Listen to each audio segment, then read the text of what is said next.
Hello everyone. पहले तो मुझे सब बताएंगे कि हमने लास्ट टॉपिक क्या कवर किया था। मुझे याद है We did. But just want to know कि हमने कहाँ तक, आप लोगों को याद है हमने किया था। I know. What was it? It was quantum theory जो कि हमने वापस से रिपीट करनी थी. ओके अच्छा, हमने एटॉमिक स्ट्रक्चर पे बात की थी। Here we go. हमने कुछ इंपॉर्टेंट टर्म्स को देखा था, जैसे कि isotopes, isobars, isotones, mirror nuclei, ये सारी चीज़ें हमने कवर कर ली थी। उसके बाद मैंने आपसे कहा था कि डिस्कवरीज़ के बारे में बात की थी, राइट? यहाँ पे मैंने आपको कुछ एमसीक्यूज बताए थे। प्रोटॉन वॉज डिस्कवर्ड बाय, तो आपको लगाना है गोल्डस्टीन। इलेक्ट्रॉन डिस्कवर किया था जे थॉमसन ने। Atom was discovered by John Dalton. Neutron discover किया था जेम्स चैडविक ने। ठीक है, इसी तरीके से रेडियो एक्टिविटी हेनरी becquerel ने। Artificial radioactivity Marie Curie and Pierre Curie ने। ये सारी चीज़ें हमने डिस्कस कर ली थी और बहुत डिटेल में हमने पढ़ा था ऐसे। न्यूक्लियस को रदरफोर्ड ने डिस्कवर किया था। अब मैं यहाँ पे आपसे पहले तो स्टार्ट करते हैं हमेशा की तरह। I will share few questions with you, उसके बाद हम लोग टॉपिक की तरफ आएंगे।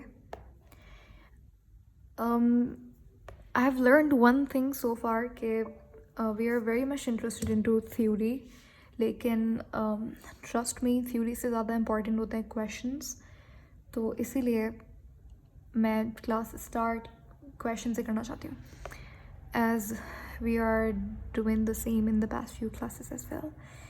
तो सबसे पहला सवाल आपके लिए ये है, जैसे मैंने आपको ऑलरेडी बहुत सारी चीज़ें बताई थी कि ये डिस्कवरीज़ किस किस ने की थी, उसी तरीके से इसी से रिलेटेड है कुछ क्वेश्चंस। जैसे मैं यहाँ पे पूछ लेती हूँ कि चले, हमने पढ़ा था कि इलेक्ट्रॉन को डिस्कवर किया था जे थॉमसन ने, लेकिन अगर हम बात करें electron was named by,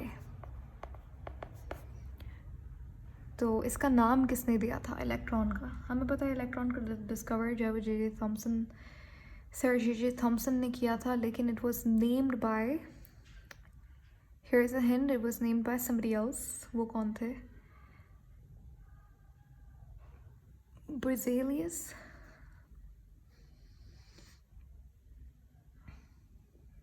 okay, anybody else? Rutherford. चलें, इलेक्ट्रॉन डिस्कवर किया था हमारे पास जे थॉमसन ने। इसको नाम, जो नाम है ना इलेक्ट्रॉन, वो दिया था स्टोनी ने। ठीक है, इसी तरीके से हमें पता है कि प्रोटॉन को डिस्कवर किया था गोल्डस्टीन ने, लेकिन it was named by somebody else. वो किस, ये नेम, ये जो नाम है, ये किसने दिया था?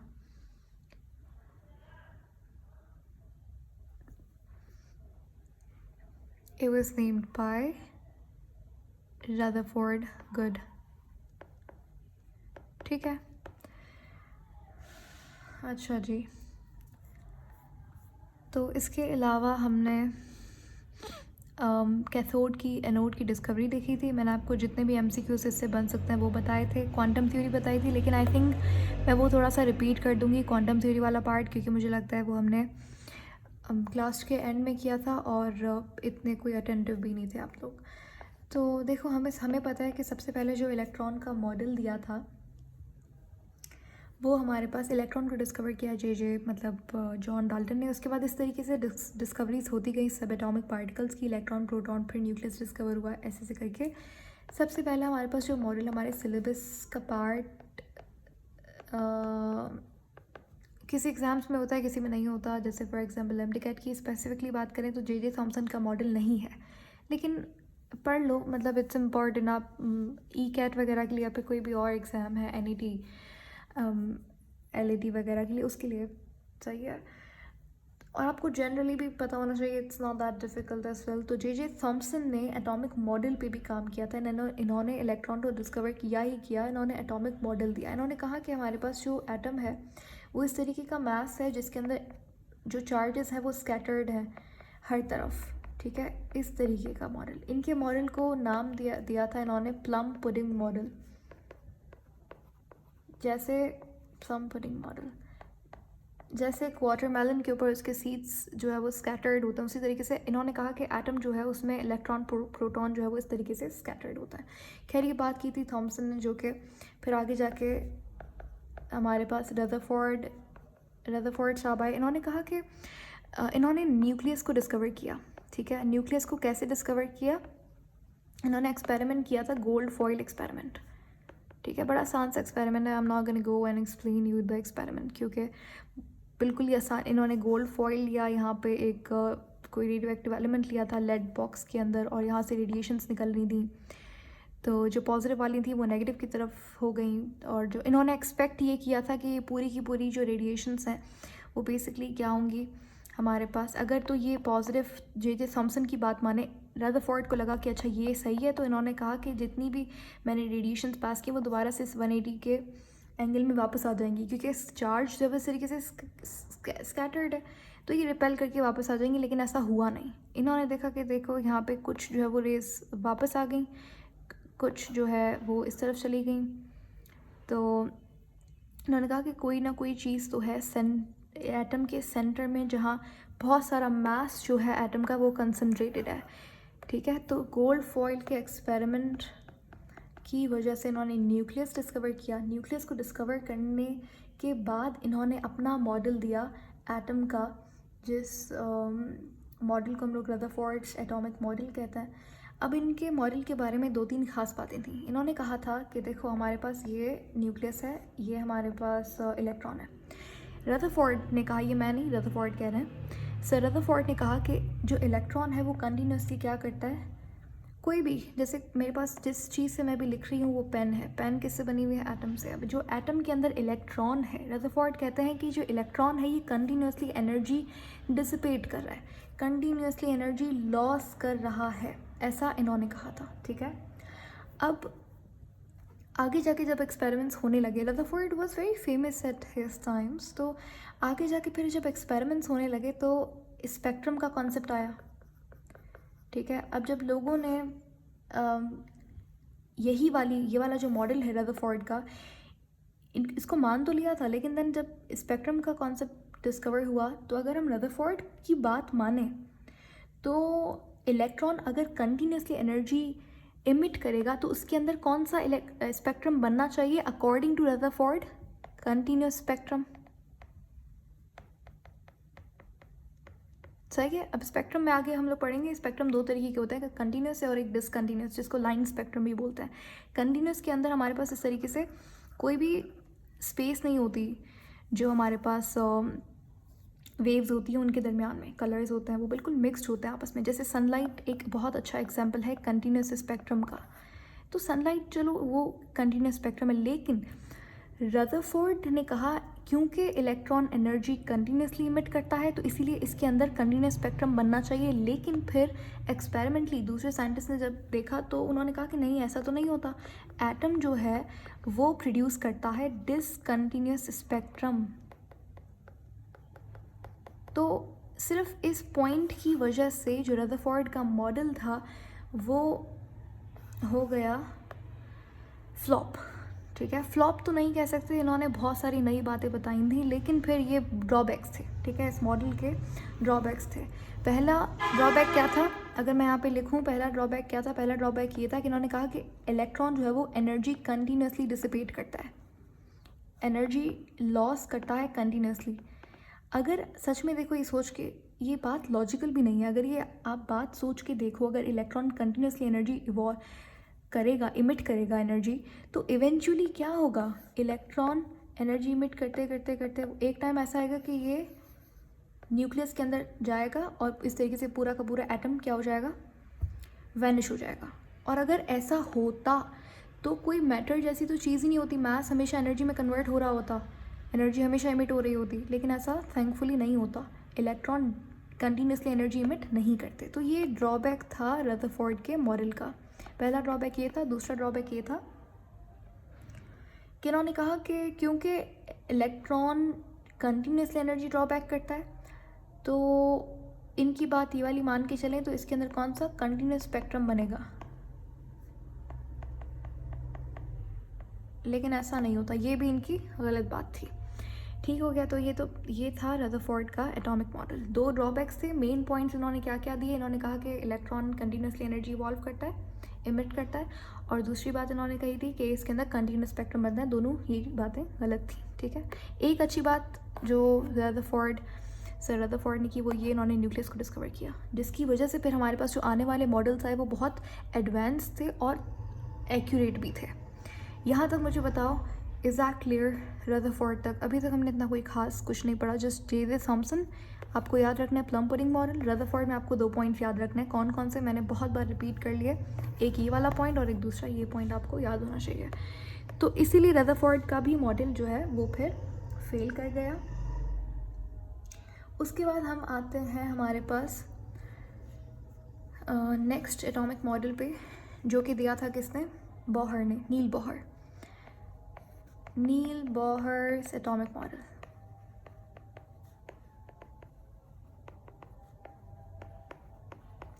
अच्छा, नील बोहर्स एटॉमिक मॉडल, इन्होंने इनका जो मॉडल था वो बेस्ड ऑन व्हाट? किस थ्योरी पे या फिर किस प्रिंसिपल पे इनका मॉडल बेस्ड था, यानी कि किस प्रिंसिपल की, किस थ्योरी की हेल्प लेके इन्होंने अपना मॉडल बनाया था? Any guesses? ये एक्चुअली मैंने आपको लास्ट क्लास में वैसे तो बताया था इनडायरेक्टली थोड़ा सा, लेकिन चलें give it a try. Exactly, good, ठीक है। तो नील बोहर का जो मॉडल है वो बेस्ड है किस थ्योरी पे? क्वांटम थ्योरी पे। किसकी? प्लांक्स क्वांटम थ्योरी, ठीक है। प्लांक्स लिखना इंपॉर्टेंट है क्योंकि क्वांटम फिजिक्स के अंदर देयर आर मेनी थ्योरीज। सबसे पहले जो क्वांटम थ्योरी दिया था वो मैक्स प्लांक ने दिया था, सही है। अब थोड़ा सा, क्योंकि हम लोग नील बोहर के एटॉमिक मॉडल को डिस्कस करने जा रहे हैं, तो आई थिंक हमें बात करनी चाहिए प्लांक्स क्वांटम थ्योरी के बारे में, ठीक है। तो let's discuss Planck's quantum theory. थोड़ा सा इसके बारे में पढ़ लेते हैं। तो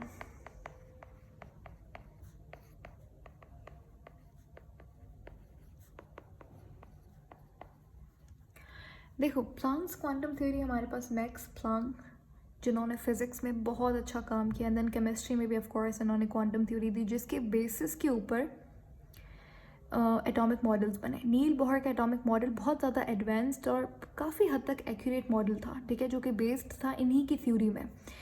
अच्छा, प्लांक ने ऐसा क्या किया जिस थ्योरी ने रदरफोर्ड के मॉडल को गलत प्रूव कर दिया? देखो, रदरफोर्ड ने कहा था कि जो इलेक्ट्रॉन है वो कंटिन्यूसली एनर्जी को इमिट करता है, तो मैक्स प्लांक ने कहा ऐसा नहीं है। इन्होंने कहा कि देखो, ये हमारे पास न्यूक्लियस है और ये इलेक्ट्रॉन है। इलेक्ट्रॉन जो है वो ऑर्बिट करता है, सर्कुलर मोशन करता है न्यूक्लियस के राउंड, लेकिन इलेक्ट्रॉन के, देखो, न्यूक्लियस के इर्द गिर्द इस तरीके से हमारे पास क्या होता है? शेल्स होता है। इलेक्ट्रॉन जो है वो कंटिन्यूसली एनर्जी इमिट बिल्कुल भी नहीं करता। इलेक्ट्रॉन डिसकंटिन्यूस मैनर के अंदर, मैक्स प्लांक कहते हैं कि इलेक्ट्रॉन डिसकंटिन्यूस मैनर के अंदर एनर्जी इमिट करता है। इस बात का मतलब ये था कि प्लांक ने कहा कि देखो, इलेक्ट्रॉन 2 केसेस के अंदर, 2 कंडीशंस में एनर्जी इमिट कर सकता है। पहला ये कि जब वो अपने, देखो, जो मतलब नेचुरली इलेक्ट्रॉन जिस ऑर्बिट में होता है उसे हम लोग कहते हैं ग्राउंड स्टेट, जहाँ पे उसने कोई एनर्जी गेन नहीं की हुई, वो स्टेबल है, ठीक है। तो ये मेरे पास एक इलेक्ट्रॉन है, इसको मैं E1 का नाम दे देती हूँ, ठीक है। ये उसकी क्या है? ये उसकी ग्राउंड स्टेट है। इसमें ग्राउंड स्टेट वो होती है जिसके अंदर इलेक्ट्रॉन खुश है, स्टेबल है, ठीक है। लेकिन everybody is greedy, so does electron. Electron भी ग्रीडी होकर एनर्जी जब उसको मिलती है तो वो क्या होता है? उस एनर्जी को एब्जॉर्ब कर लेता है, ठीक है। तो समझ लीजिए मैंने इसको एनर्जी दे दी, आप एक्सरेज दे दो, यूवी दे दो, किसी भी तरीके की आपने एनर्जी दे दो एटम को। जब ये इलेक्ट्रॉन इस एनर्जी को देखता है तो ये इस एनर्जी को एब्जॉर्ब कर लेता है, ठीक है, और ये चला जाता है यहाँ पर। ये क्या होगी? ये वाला जो शेल होगा जहाँ पे ये अनस्टेबल होगा, इसको हम कहेंगे एक्साइटेड स्टेट। ये इलेक्ट्रॉन की एक्साइटेड स्टेट है, ठीक है। तो अब एनर्जी आपने दी, इलेक्ट्रॉन ने एनर्जी को एब्जॉर्ब किया, लेकिन कुछ माइक्रो सेकेंड्स के बाद इसकी एक वैल्यू होती है, ठीक है। उतने टाइम बाद ये एक्साइटेड स्टेट में सिर्फ उतनी देर, कुछ माइक्रो सेकेंड्स रहता है, दोबारा से अपनी ग्राउंड स्टेट में आ जाता है, ठीक है, क्योंकि यहाँ पे बड़ा अनस्टेबल होता है ये अपनी एक्साइटेड स्टेट में। दोबारा से स्टेबिलिटी को गेन करने के लिए ग्राउंड स्टेट में आ जाता है, तो इलेक्ट्रॉन दोबारा से यहाँ पे आ गया। लेकिन जब ये वापस आता है तो ये उसी एनर्जी को क्या करता है, दोबारा से इमिट करता है। जो जितनी भी एनर्जी इसने, समझ लीजिए 2 इलेक्ट्रॉन वोल्ट इसने एनर्जी मैंने दी थी, और दोबारा से ये उतनी ही एनर्जी इमिट करता है। तो प्लांक ने कहा कि देखो इस तरीके से इलेक्ट्रॉन एनर्जी इमिट करता है और एब्जॉर्ब करता है। तो मुझे बताओ, क्या ये कंटिन्यूसली एब्जॉर्ब कर रहा है या इमिट कर रहा है एनर्जी, या फिर डिसकंटिन्यूसली? ऑफ कोर्स कौन सा मैनर होगा, चलो आप लोग बताइए।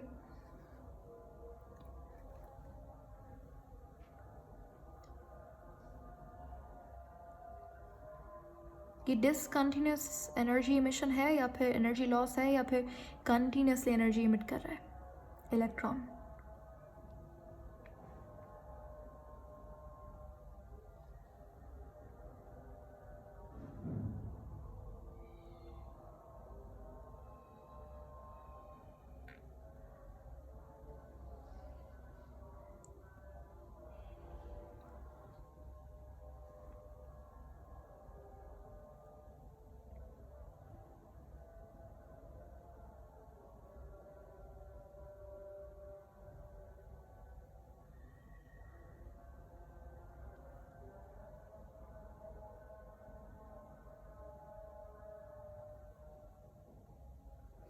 ठीक है, तो ये डिसकंटिन्यूस मैनर है, ठीक है, कंटिन्यूसली नहीं होगा ये, क्योंकि कंटिन्यूसली तो रदरफोर्ड ने कहा था कंटिन्यूसली एनर्जी इमिट करता है, लेकिन वो गलत बात थी।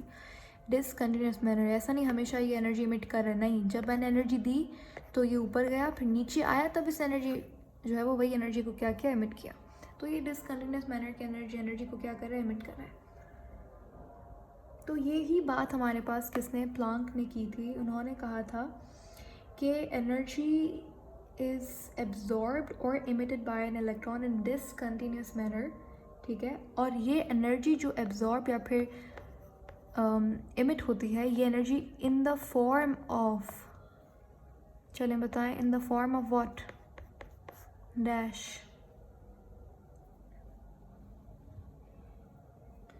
Good, in the form of photons होती है, ठीक है। इसको एक दूसरा नाम भी है, ये भी याद कर लो, क्वांटा। क्वांटम से क्वांटा कुछ भी नहीं, छोटे छोटे एनर्जी पैकेट्स होता है, ये समझ लीजिए, ठीक है। तो मैक्स प्लांक की इक्वेशन है बहुत फेमस, जैसे E = mc² सबको पता है, आइंस्टीन्स इक्वेशन है, उसी तरीके से प्लांक की बहुत ज़्यादा फेमस, ये भी क्वांटम फिजिक्स में एंड केमिस्ट्री के अंदर भी it's a very famous equation, जहाँ पे इन्होंने कहा था कि जो एनर्जी इमिट होती है इलेक्ट्रॉन के थ्रू, ये एनर्जी डायरेक्टली प्रोपोर्शनल होती है फ्रीक्वेंसी के, ठीक है। फ्रीक्वेंसी को तो हम ऐसे लिखते हैं, अब ये क्या चीज़ है, कुछ भी नहीं, ये भी फ्रीक्वेंसी का ही सिंबल है, इसको म्यू कहते हैं, ठीक है। तो उन्होंने कहा कि एनर्जी जो है वो डायरेक्टली प्रोपोर्शनल होती है फ्रीक्वेंसी से। फ्रीक्वेंसी ज़्यादा होगी तो एनर्जी भी ज़्यादा इमिट होगी। इसका मतलब ये है, जो हमारे पास, मैं आपको देती हूँ एग्जाम्पल, क्वेश्चन कर लेते हैं यहाँ पे।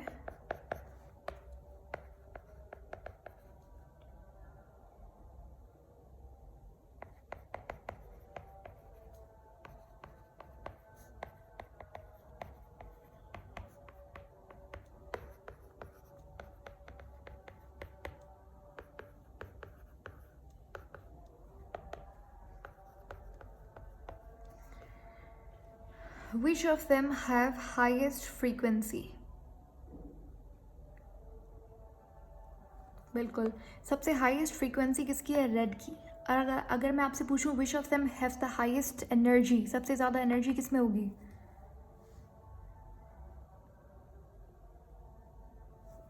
Energy is directly proportional to, हाँ जी, energy is directly proportional to frequency. तो एनर्जी भी सबसे ज़्यादा रेड की है, फ्रीक्वेंसी भी सबसे ज़्यादा रेड की है। और याद रखिएगा, फ्रीक्वेंसी और वेवलेंथ इन्वर्सली प्रोपोर्शनल होते हैं। तो अगर मैं आपसे पूछूं सबसे ज़्यादा वेवलेंथ किसकी है, सबसे ज़्यादा एग्जैक्टली सबसे ज़्यादा वेवलेंथ किसकी होगी, वॉयलेट की होगी। अगर मैं आपसे पूछूं सबसे कम वेवलेंथ किसकी है,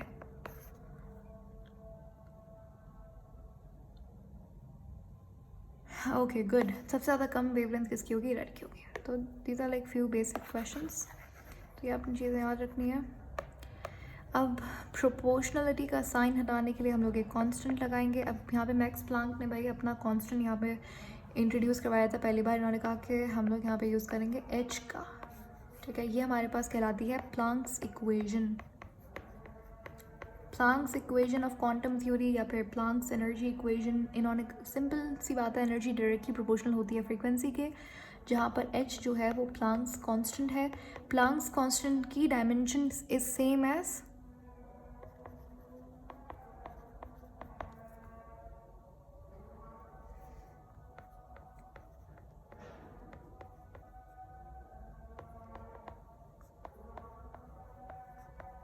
यस, इसकी dimension is same as angular momentum. And इसका या डिराक कांस्टेंट भी आप बोल सकते हैं, उससे भी इसकी डायमेंशन मिलती है। एक और चीज़, इसकी वैल्यू क्या होती है,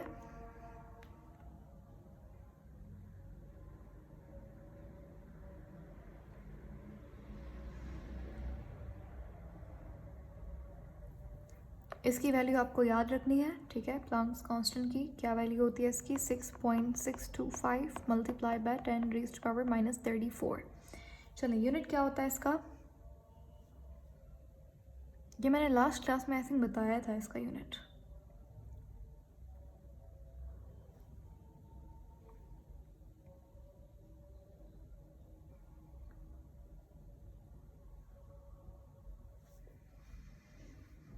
प्लांक्स कांस्टेंट का यूनिट क्या होता है, ऑप्शंस चलें, ऑप्शंस दे देते हैं। जूल पर मीटर, जूल मीटर, जूल पर सेकंड, जूल सेकंड। जूल पर सेकंड। ओके जी, यहाँ पर सही जवाब क्या है हमारे पास, जूल सेकंड।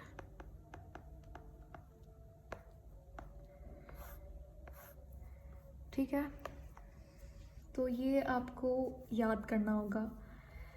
चले, अब ये आपको समझ आ गया प्लांक्स क्वांटम थ्योरी। अब हम वापस आते हैं किस पे, एटॉमिक मॉडल ऑफ नील बॉहर या फिर बॉहर्स एटॉमिक मॉडल। इन शॉर्ट, बॉहर का एटॉमिक मॉडल जो था वो बेस्ड था प्लांक की कांस्टेंट क्वांटम थ्योरी पे। देखो, बॉहर का जो मॉडल था वो basically it was only for, मतलब पर्टिकुलरली इसका जो मॉडल था ना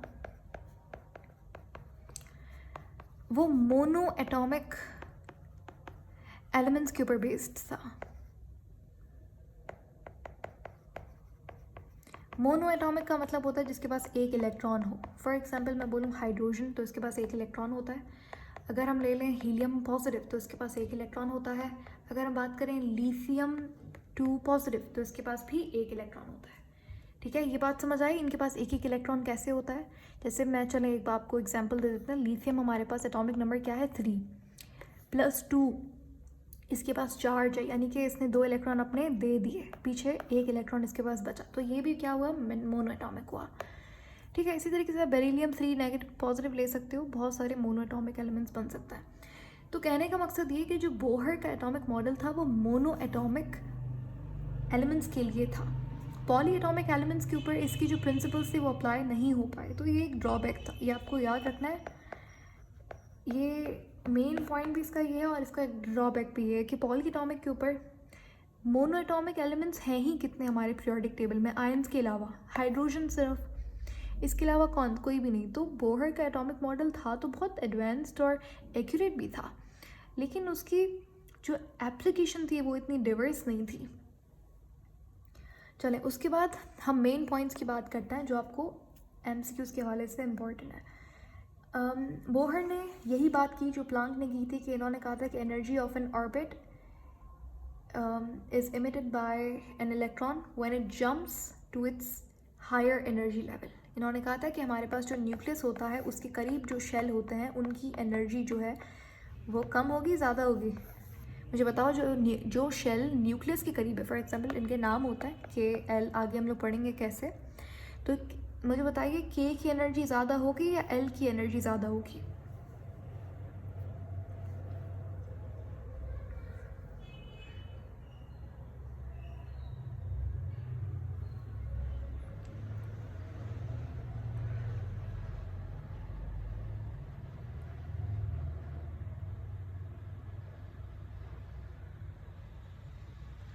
एनर्जी ज़्यादा किसकी होगी?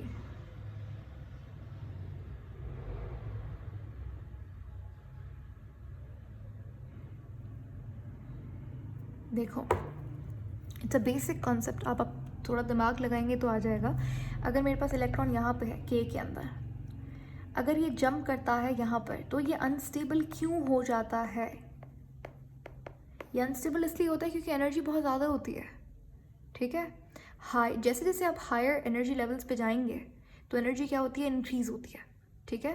जैसे के की एनर्जी है तो के की एनर्जी कम होती है एल की एनर्जी से, एल की एनर्जी कम होती है एम की एनर्जी से, एम की एनर्जी कम होती है एन की एनर्जी से, ठीक है। तो जैसे जैसे शेल नंबर इंक्रीज़ होता है तो एनर्जी लेवल्स भी इंक्रीज़ होता है, ये बात आपने याद रखनी है। तो जितना न्यूक्लियस के करीब आप आएंगे उतनी कम एनर्जी होगी, तो के की एनर्जी कम होती है, एल की एनर्जी ज़्यादा होती है। इसीलिए हम कहते हैं ना कि अच्छा इलेक्ट्रॉन यहाँ पे है तो वो स्टेबल है ग्राउंड स्टेट में, यहाँ पे गया तो वो अनस्टेबल हो गया, एक्साइटेड स्टेट बोलते हैं इसको, ठीक है। एक्साइटेड स्टेट का मतलब क्या है? स्टेबिलिटी यहाँ पे कम हो जाती है। स्टेबिलिटी कब कम होती है? जब एनर्जी ज़्यादा होती है, ठीक है, और रिएक्टिविटी भी उस कंडीशन में ज़्यादा हो जाती है।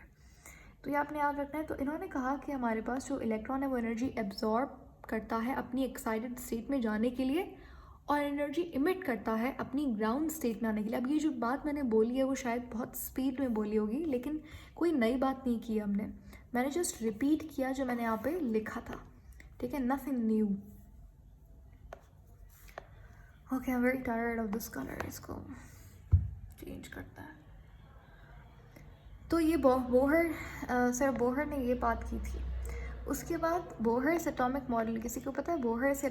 जैसे हम लोग जे थॉमसन के मॉडल को प्लम पुडिंग मॉडल कहते हैं, तो Bohr's atomic model is called as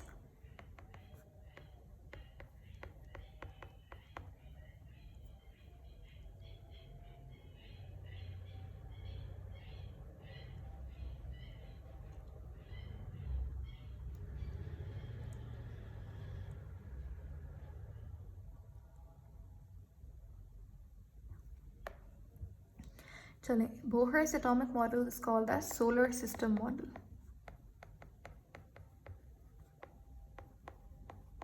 ठीक है। जैसे प्लैनेट सन के अराउंड घूमते हैं और चक्कर लगाते हैं, सर्कुलर मोशन में होते हैं, इसी तरीके से बोहर ने कहा कि हमारे पास जो इलेक्ट्रॉन्स हैं वो इस तरीके से ऑर्बिट में होते हैं न्यूक्लियस के इर्द गिर्द, ठीक है। नो, बोहर्स एटॉमिक मॉडल को ये सोलर सिस्टम मॉडल कहता है, ठीक है। According to, particularly I am talking about according to ज़िनबोर्ड।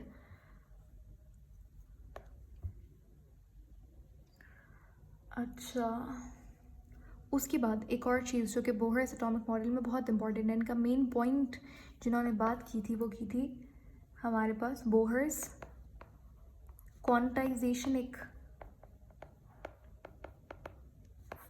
इसके ऊपर थोड़ी सी बात करते हैं। नील बोहर ने हमारे पास कॉन्सेप्ट दिया एंगुलर मोमेंटम का, ठीक है।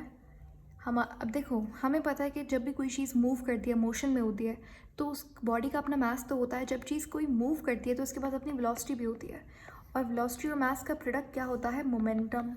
अब जब चीज़ कोई मोशन में होती है, लीनियर मोशन में, तो उसके पास लीनियर मोमेंटम होता है, जिसको आप पी से डिनोट करते हो, p is equal to m we.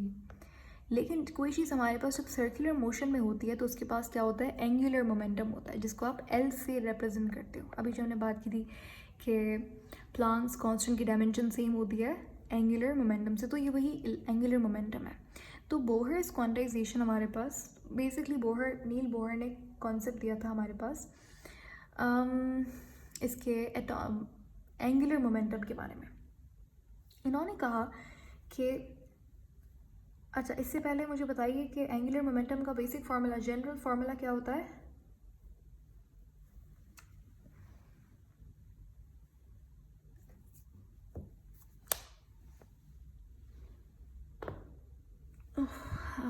Okay,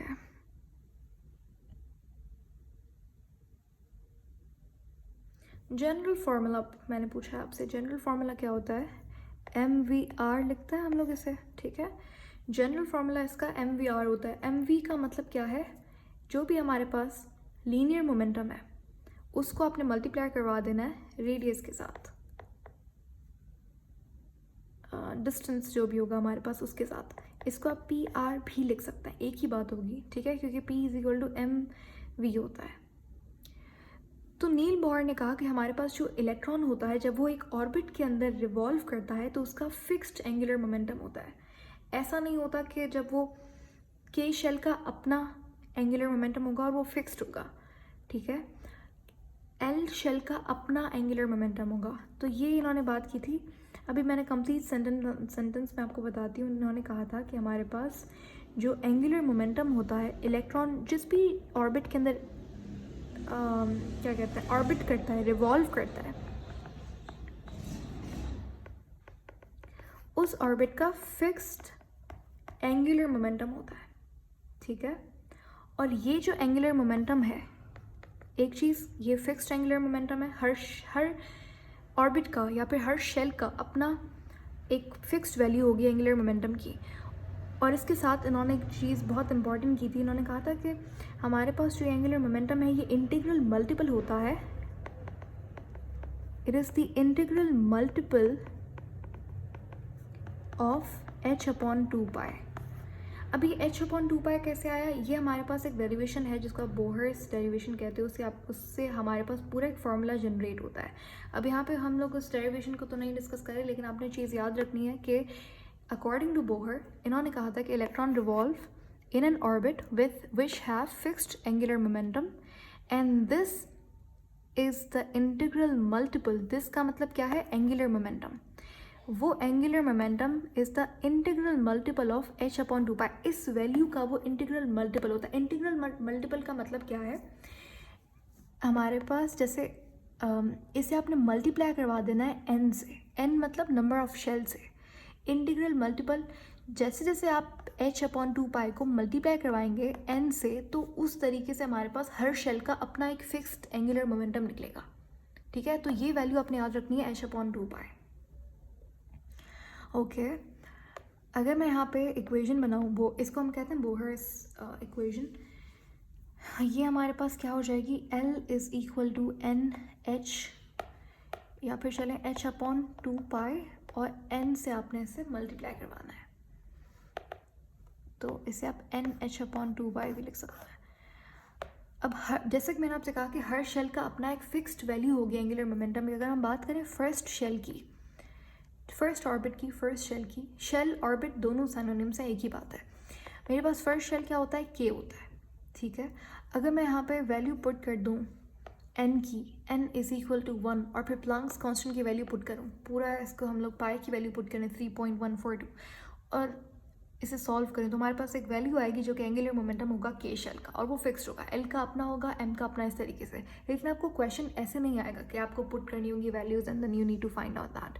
आपसे वो पूछेगा कि के शेल है हमारे पास, अच्छा बताइए हमारे इसका जो एंगुलर मोमेंटम होता है वो 3h अपॉन 2π है, वो 2h अपॉन 2π है, या फिर इस तरीके से आपको ऑप्शन देगा। तो डेफिनेटली आपने क्या करना है, आपने जस्ट n की वैल्यू पुट कर दी, NH अपॉन 2π। n की वैल्यू क्या है, 1, ठीक है। तो मेरे पास एंगुलर मोमेंटम क्या आ जाएगा, h अपॉन 2π फॉर के शेल। अगर सेकंड का निकालते हैं, थर्ड फोर्थ का आप निकालिएगा। इसी तरीके से थर्ड की हम बात करें तो सेकंड की बात करें तो NH अपॉन 2π, n की वैल्यू यहाँ पर 2 है तो ये हो जाएगा 2h अपॉन 2π, 2 कैंसिल, तो इसीलिए ये h अपॉन 2π हो गया। समझ आ गया। तो इस तरीके से आपने पॉइंट याद रखना है कि according to Bohr's quantization he said electron revolves in an orbit which have fixed angular momentum, and angular momentum is the integral multiple of h upon 2π, ठीक है। इंटीग्रल मल्टीपल का मतलब होता है n से आपने मल्टीप्लाई करवा देनी है इस वैल्यू को, h अपॉन 2π को, एंड इसीलिए वो वैल्यू जो है वो चेंज होगी विथ एवरी शेल। अगर मैं आपसे यहाँ पे पूछूं कि बताइए थर्ड शेल का एंगुलर मोमेंटम क्या होगा in terms of pi, what it would be in terms of pi, and don't put the value of h.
Third shell का आपने मुझे एंगुलर मोमेंटम बताना है. जस्ट पुट द वैल्यू भी क्या, आपने जस्ट n की जगह पे 3 रखना है.